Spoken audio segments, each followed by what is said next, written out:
វីព្រួយគ្មានអ្វីព្រួយបានប្រពន្ធមួយគ្មានអងមួយរៀលទេរៀងរាល់ខែព្រោះថ្ងៃឃើញតែខែខ្ញុំដូចកូនជ័យនៅក្នុងលោកដីគង់គ្មានអ្វីសបាយលើងខ្ញុំទេម្យ៉ាងអាងដែរម្យ៉ាងអាងដែរខ្ញុំមិនគិតទេមេម៉ាយក៏ជាស្រីបើខ្ញុំជួស្ដីក្រមុំដតីគ្មានអ្វីជូនគេទេឬបើខ្ញុំស្នេហ៍ទាំងរីយ៉ាគេបានណាស់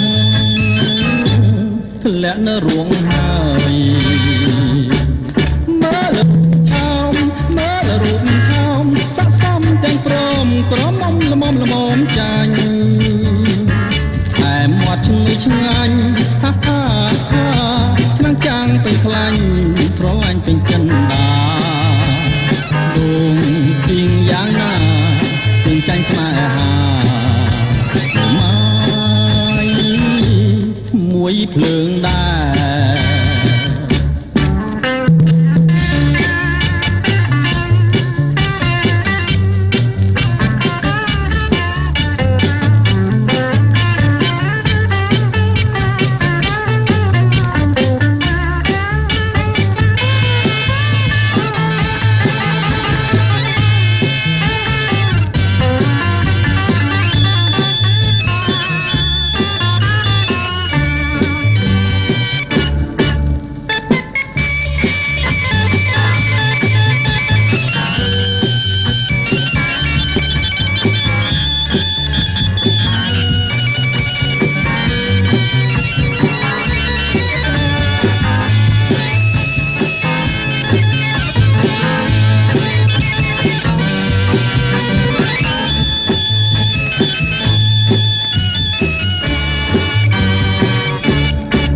អ្វីព្រួយ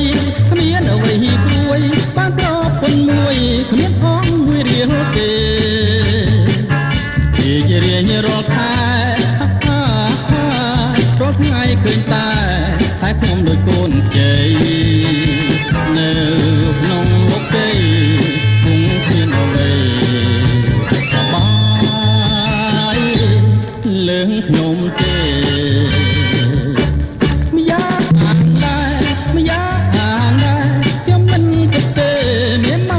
ជាស្រីបើខ្ញុំជួស្ដី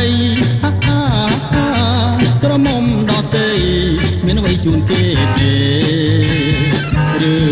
បើខ្ញុំស្នេហ៍ទាំងរីយ៉ាគេបាបណាស់ធ្លាក់នៅរួងហើយមើលរូបឆោមមើលរូបឆោមស័ក្តិសមទាំងព្រមក្រមុំល្មមចាញ់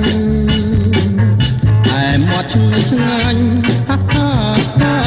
ឆ្នាំងចាំងពេញខ្លាញ់ស្រឡាញ់ពេញចិនដាដងពីងយ៉ាងណា